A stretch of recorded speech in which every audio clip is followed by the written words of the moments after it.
HQ RV Mobile Services from Little Rock, Arkansas. Helped us get our slide in, the backslide. That wasn't coming in all the way. That one motor was out. So one motor brought it in, the other motor didn't. But now we can travel. Little did we know that being able to travel that day saved us from the path of a tornado. But it also put us in the path of another tornado. I'm Steve. I'm Nancy, and together with Mars the Blind Sheltie And Phoebe, the Warrior Princess. we are living our dream. Our goal is to travel the US and Canada in our 2016 Tiffin Open Road. While spreading the messages taught to us by our pets. Keep smiling. And be kind. Join us on our travels by subscribing to our channel as we continue our great adventure. And don't forget to leave us a comment to let us know how we are doing.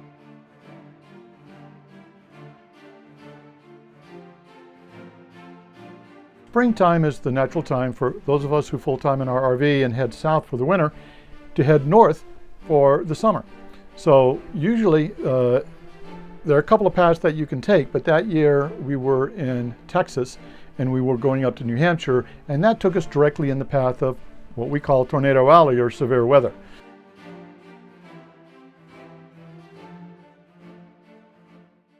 So we're outside of Little Rock, Arkansas, staying at a harvest host called St.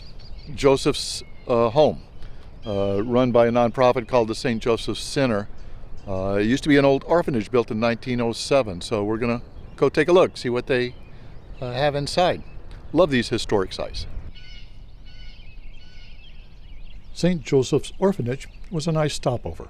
The building was closed, but we still got to visit the farm and small store. And the weather was nice that morning. He's probably resting after last night. Peaches is the farm dog. Hello, Mr. Goat. Hello there. Where's the old man? With the Big beard. goatee. The trees were just budding and spring was definitely in the air. It's a beautiful morning here outside of Little Rock, Arkansas. And you can see this is where we spent our night.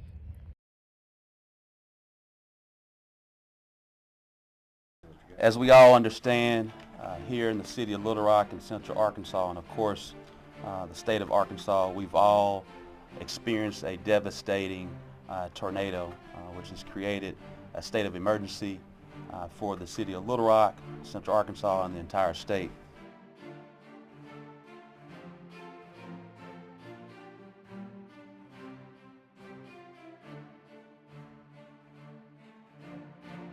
Now, when I grew up in Texas as a kid, Tornado Alley was pretty much the plains, from the plains of Texas up north through Oklahoma, South Dakota, Kansas, that area. But recently we've seen severe weather move more east. And you can actually see this by looking at some of the severe weather forecasts. Do a search for Torcon forecast.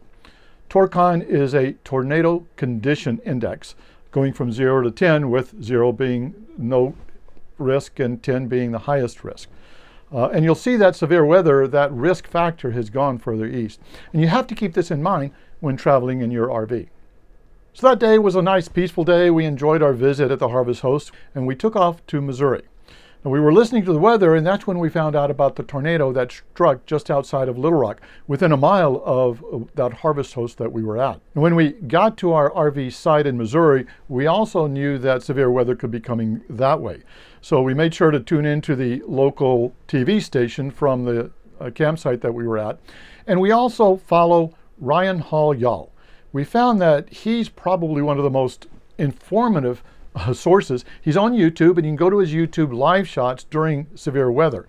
And he has several meteorologists and storm chasers that are giving you minute-to-minute updates of tornado alerts, as well as tornado warnings, and finally when the tornadoes actually do come down, where those tornadoes are and where they're about to hit.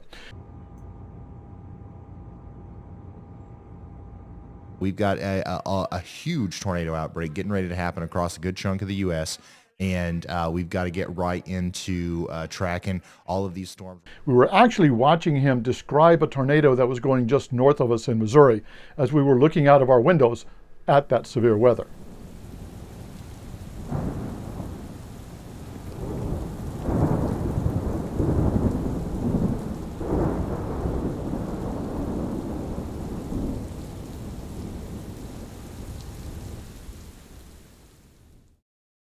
So what have we learned from our spring 2023 severe weather?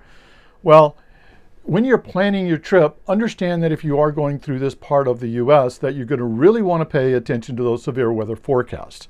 We've gone up the East Coast and it's not as risky up there, but you still can get severe weather in the Southeast when you're traveling up north in the spring. But when you're traveling through this area, we found the best sources are the weather apps, weather.com, as well as Windy. Both can forecast days ahead. Windy especially I like. I can see what the winds might be on our path in our RV. And you can also look for severe weather or rain forecast along that RV site. So we might delay a day in traveling if we know severe weather is going where we are, or we might go a day early if we know we're trying to get out of the path of severe weather. So being able to change or adjust your travel plans is something that you can do to avoid severe weather. Now, if you end up in a spot and you really can't run away from the severe weather, when we get to a campsite, we always ask them where the local storm shelter is. Is there a building there on site that we can go to, or is there a shelter in the local city that you might be able to attend when really severe weather does hit? Now, if the winds get up above 20 miles an hour, we might bring our awnings in. If the wind is really getting gusty, 30, 40 miles an hour because of severe weather, even if that just lasts for 10, 20 minutes, we might even consider bringing our slides in because the slide toppers could easily rip off. If it's going to get above that and we have hail or other severe weather, that's when we might start looking for the storm shelters. Well, storms are something that, yes, you don't need to be afraid of, just be aware of them because you can plan on those. I lived in storm areas for the longest time when I lived down in Texas, and every spring we'd have to be looking for storms and be aware of those. The same thing happens when we're traveling full-time in an RV. The fortune of traveling full-time in an RV is you got four wheels. Sometimes you can move out of the paths of the storm. But when you can't move out of the paths of the storm, be prepared for that as well.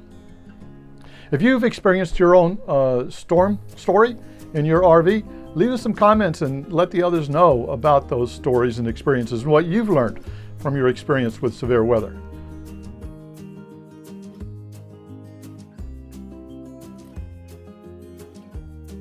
So, till next time, keep smiling and be kind. Safe travels, everyone.